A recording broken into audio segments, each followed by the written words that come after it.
Friends, इस poem के शुरू होने से पहले एक प्रियम्बल है, यानी एक प्रस्तावना है, जहां मिल्टन जो हेवनली म्यूज है, यानी जो गॉडेस म्यूज हैं, जो पोएम्स की, संगीत की जो देवी मानी जाती हैं, उनसे प्रे करता है कि वो उनकी हेल्प करें ताकि वो मैन्स फर्स्ट डिसओबीडियंस के बारे में अपने इस वर्क को लिख सकें और इसे बाकी लोगों तक पहुंचा सकें, ताकि सभी लोग जान सकें कि आखिर क्या हुआ था। और इसके साथ फ्रेंड्स ये कहानी फिर शुरू होती है। ये कहानी शुरू होती है जब सैटर्न और उसके फेलो एंजल्स, वो सभी एंजल्स जिन्होंने सैटर्न के साथ मिलकर गॉड के अगेंस्ट रिबेलियन कर दिया था, गॉड के खिलाफ बगावत कर दी थी, उन्हें हेल में फेंक दिया जाता है, उन्हें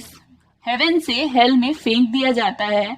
और जब वो हेल पहुंचते हैं तो वो वहां पर एक पैंडेमोनियम की रचना करते हैं, एक बिल्डिंग बनाते हैं पैंडेमोनियम नाम का, और उसी में सभी जो निकाले गए एंजल्स हैं वो बैठकर मीटिंग करते हैं। क्योंकि अब उन्हें हेवन से निकाल दिया गया है तो वो ही आगे चलकर अब डेविल्स बन चुके हैं, और वो डिसाइड करते हैं कि वो गॉड से बदला लेंगे। वो कहते हैं कि गॉड ने उन्हें बेइज्जत कर दिया है और उन्हें इसका बदला लेना चाहिए, लेकिन वो जानते हैं कि अगर वो दोबारा से एक जंग लड़ेंगे गॉड के खिलाफ तो वो दोबारा हार जाएंगे। अब इनका जो मेन लीडर है सैटर्न, उसी ने इस सभी रिबेलियन की शुरुआत की थी, और वो सबसे ज्यादा दुखी है कि उसके कारण बाकी एंजल्स जो हैं, ये जो डेविल्स बन चुके हैं, इन्होंने भी सफर किया। अब इस सब चल ही रहा होता है कि जो सैटर्न का सेकंड इन कमांडर है, जिसका नाम है बीजलबब, वो सजेस्ट करता है कि चूंकि गॉड को हम हरा तो नहीं सकते, तो गॉड ने हाल ही में एक न्यू क्रिएशन किया है। उन्होंने अर्थ बनाया है और अर्थ में रहने के लिए मैन और विमेन दो लोगों को बनाया है, तो हमें उन्हें करप्ट कर देना चाहिए। अगर हम उन्हें डिस्ट्रॉय कर देंगे, उन्हें करप्ट कर देंगे, गॉड से दूर कर देंगे, तो एक तरह से हम गॉड पर विन कर सकते हैं, हम गॉड को हरा सकते हैं। और सैटर्न उन बील्ज़ेबब के इस आइडिया से एग्री कर जाता है और कहता है कि ये काम मैं खुद करूंगा। वो अपने दो बच्चों को बुलाता है और उसके बच्चों का नाम है सिन यानी पाप और डेथ यानी मृत्यु या मौत। और वो उन दोनों से कहता है कि एक काम करो, एक ब्रिज बनाओ जो कि हेल से अर्थ तक जाती होगी, एक डायरेक्ट ब्रिज चाहिए मुझे। उधर गॉड जो है, उन्हें पता चलता है कि किस तरह सैटर्न जो है वो प्लान्स बना रहा है उसके न्यूली क्रिएटेड अर्थ में डिस्ट्रक्शन और करप्शन फैलाने का।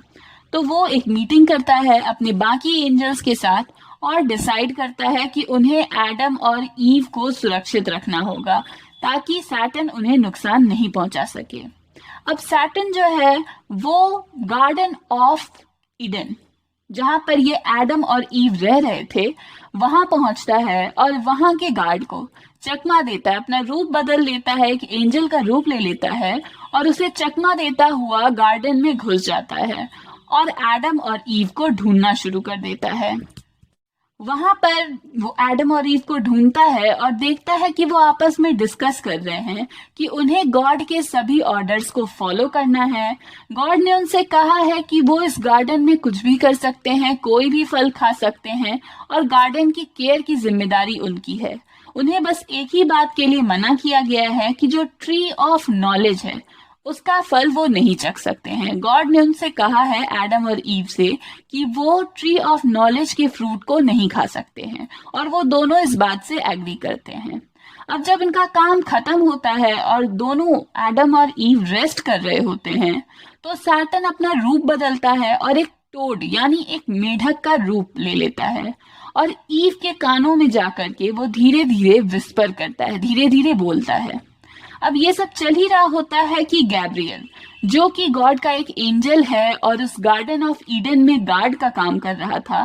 वो सैटर्न को देख लेता है और उससे कहता है कि वो वहां से चला जाए। लेकिन सैटर्न जो है वो गैब्रियल से लड़ने के लिए बिल्कुल रेडी है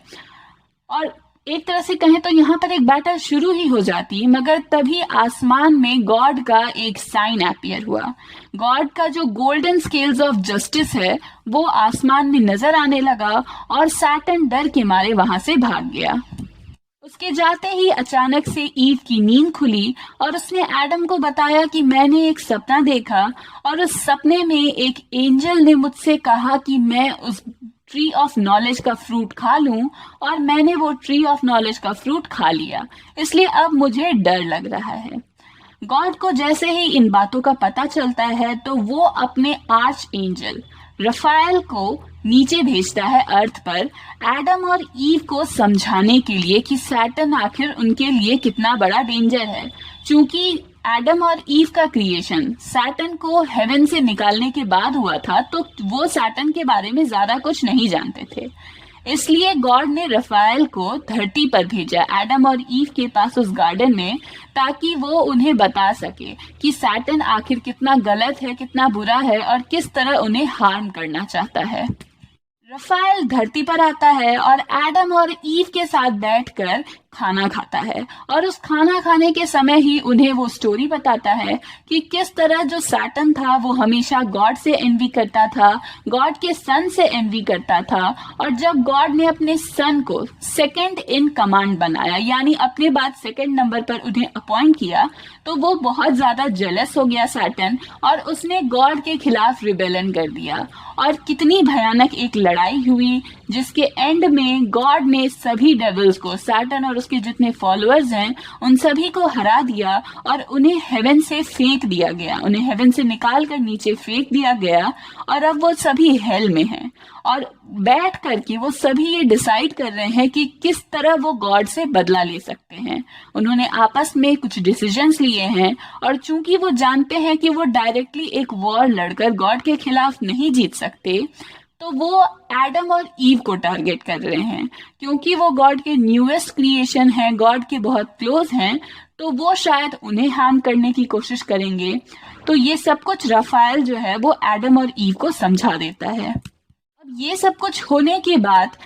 एडम के मन में भी एक बात आती है, और वो रफाएल से कहता है कि मैं जानता हूं कि मैं गॉड का एक क्रिएशन हूँ और गॉड ने मुझे परफेक्ट बनाया है, यानी गॉड के अकॉर्डिंग मैं एक मैन के लिए परफेक्ट एग्जाम्पल हूँ। लेकिन मेरे मन में ईव के लिए एक फिजिकल अट्रैक्शन भी है, और मैं उस अट्रैक्शन को चाह कर भी दूर नहीं कर पा रहा हूँ। मैं जानता हूँ कि मेरा जो लव होना चाहिए ईव के लिए वो प्योर होना चाहिए और स्पिरिचुअल होना चाहिए, लेकिन मेरा ये प्यार जो है उसमें कहीं ना कहीं कुछ लस्ट भी है जिसे मैं फील कर सकता हूँ। राफेल उसे एडवाइस देता है कि तुम ये सब मत सोचो, तुम ईव को स्पिरिचुअली प्यार करो, प्योरली प्यार करो, क्योंकि वो तुम्हारी सोलमेट है।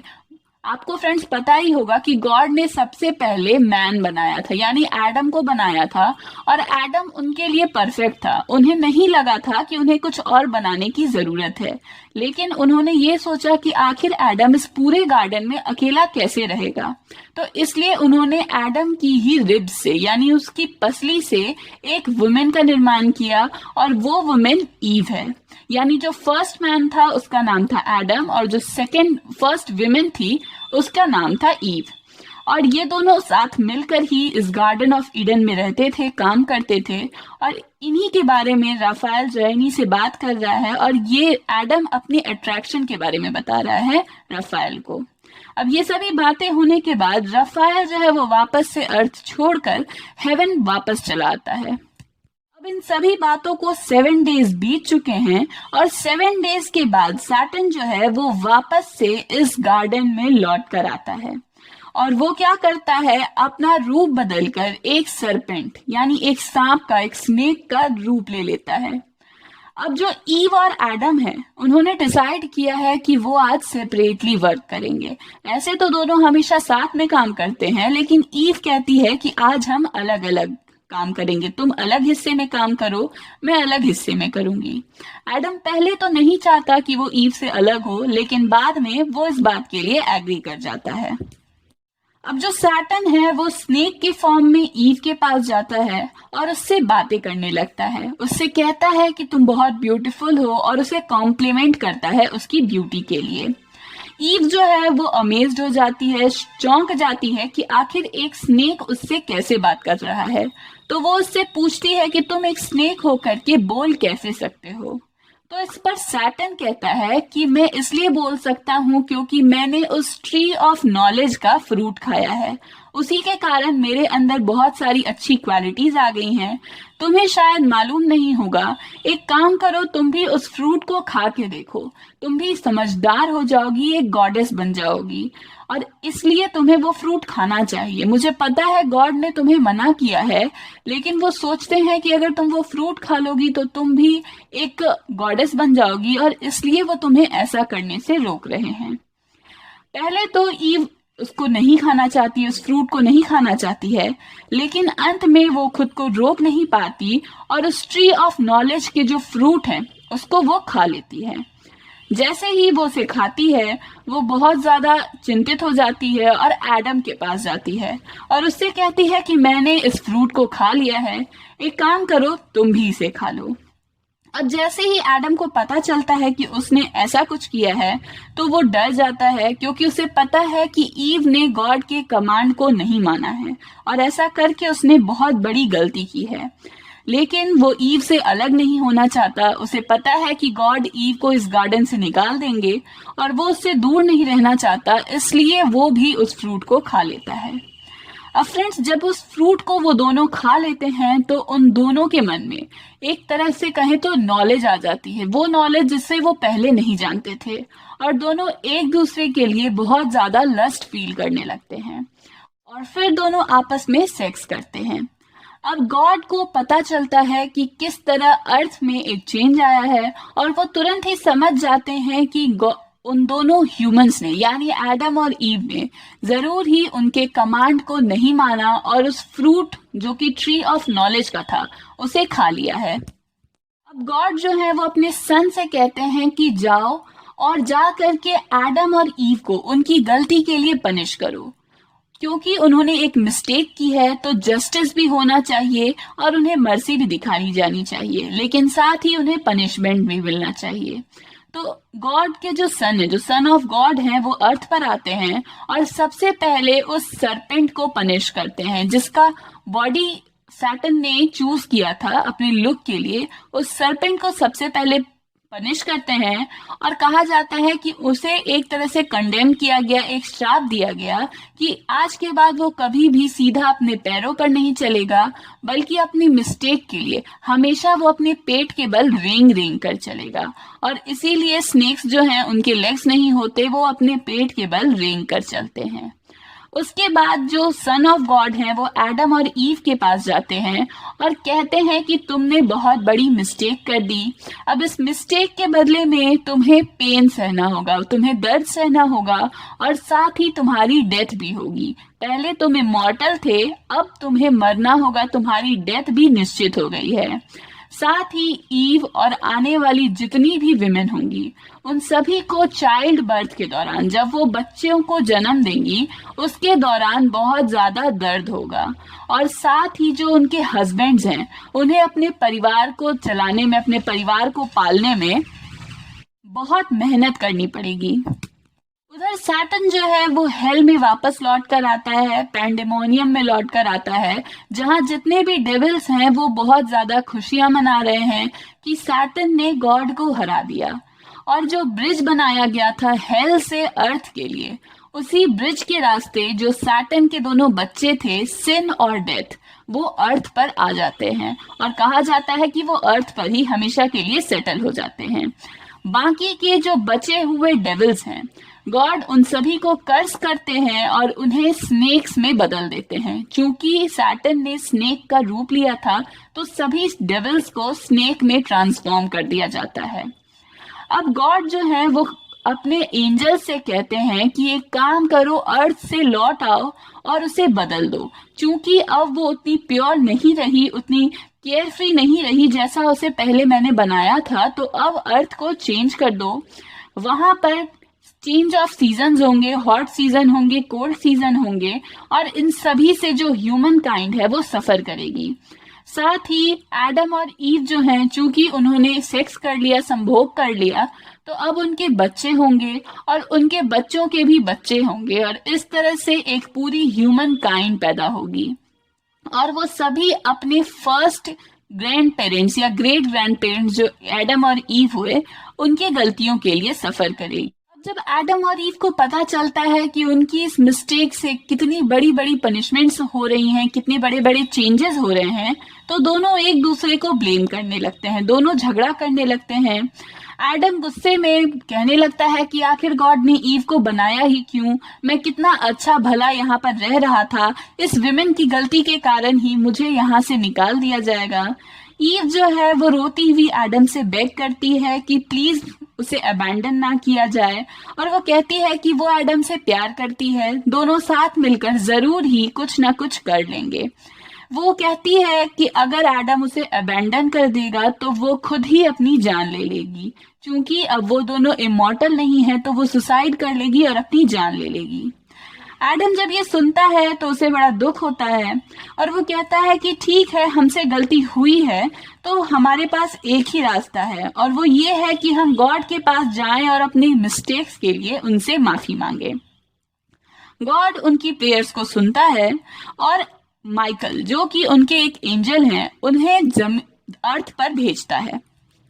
माइकल अर्थ पर आता है और एडम और ईव से कहता है कि उन्हें इस गार्डन को छोड़कर जाना पड़ेगा, वो अब यहाँ नहीं रह सकते। लेकिन उनके जाने से पहले वो ईव को सुला देता है और उसे एक ड्रीम दिखाता है कि किस तरह एडम और ईव दोनों साथ में रहेंगे और किस तरह उनके बहुत सारे बच्चे होंगे, उनके बच्चों के बच्चे होंगे, और इस तरह से एक पूरी ह्यूमन काइंड, एक पूरी जनरेशन चलेगी।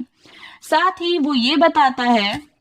कि सिन और डेथ जो कि सैटर्न के दोनों बच्चे हैं वो भी अब अर्थ पर रहेंगे और उनके रहने का इफेक्ट पड़ेगा वहां पर रहने वाले सभी ह्यूमंस में। वो करप्टेड रहेंगे, दूसरों की ज्यादा परवाह नहीं करेंगे, सेल्फिश हो जाएंगे और इस तरह से वो एक पेनफुल लाइफ जिएंगे। उनकी लाइफ में पेन रहेगा और अपने